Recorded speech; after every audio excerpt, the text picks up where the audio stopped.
ಐಸಿಎಐನ ಮಂಗಳೂರು ಶಾಖೆಯು ಸುವರ್ಣ ಮಹೋತ್ಸವದ ಸಂಭ್ರಮದಲ್ಲಿದ್ದು, ಸ್ವರ್ಣ ಪರ್ವ ಎಂಬ ರಾಷ್ಟ್ರೀಯ ಸಮ್ಮೇಳನವನ್ನು ಆಗಸ್ಟ್ 18, 19 ಮತ್ತು 20ರಂದು ಡಿಜಿಟಲ್ ಕ್ರಮದಲ್ಲಿ ಆಯೋಜಿಸಲಾಗಿದೆ ಎಂದು ಐಸಿಎಐಯ ಮಂಗಳೂರು ಶಾಖೆಯ ಸಿಎ ಕೆ ಸುಬ್ರಹ್ಮಣ್ಯ ಕಾಮತ್ ಹೇಳಿದರು. ಅವರು ಮಂಗಳೂರಿನ ಪ್ರೆಸ್ ಕ್ಲಬ್ನಲ್ಲಿ ಸುದ್ದಿಗೋಷ್ಠಿ ನಡೆಸಿ ಮಾತನಾಡಿದರು. ಭಾರತೀಯ ಲೆಕ್ಕ ಪರಿಶೋಧಕರ ಸಂಘ ವಿಶ್ವದ ಚಾರ್ಟರ್ಡ್ ಅಕೌಂಟೆಂಟ್ಸ್ಗಳ 2ನೇ ದೊಡ್ಡ ವೃತ್ತಿಪರ ಮಂಡಳಿಯಾಗಿದೆ.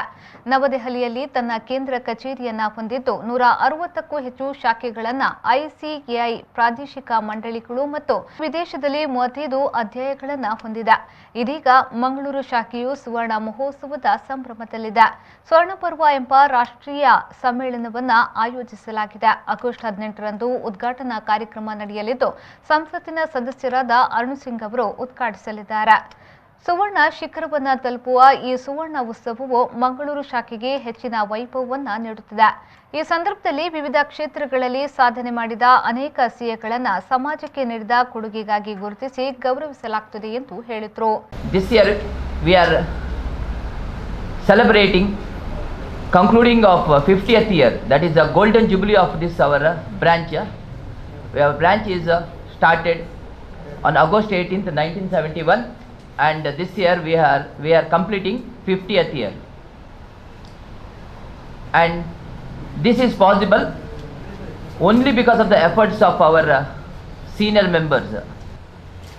So to recognize their efforts and to remember their efforts, we are coming up with one mega event, that is a Golden Jubilee celebration, and it is a mega national conference.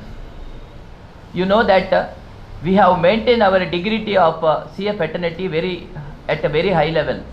We are also taken active role in the development of our economy, so rightly we are called as a partner in nation building.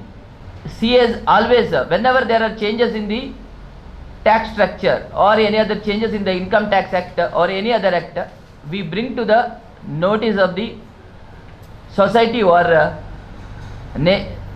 nation immediately after the changes.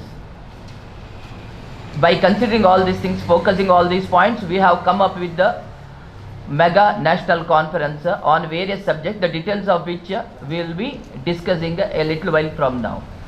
ಈ ಸಂದರ್ಭದಲ್ಲಿ ಸುದ್ದಿಗೋಷ್ಠಿಯಲ್ಲಿ ನಿಕಟಪೂರ್ವಾಧ್ಯಕ್ಷರಾದ CA S S Nayak, ಕಾರ್ಯದರ್ಶಿ CA Prasanna Shenoy, ಖಜಾಂಜಿ CA Gautam Nayak, ಮಾಜಿ ಅಧ್ಯಕ್ಷರಾದ CA MN pi ಉಪಸ್ಥಿತರಿದ್ದರು.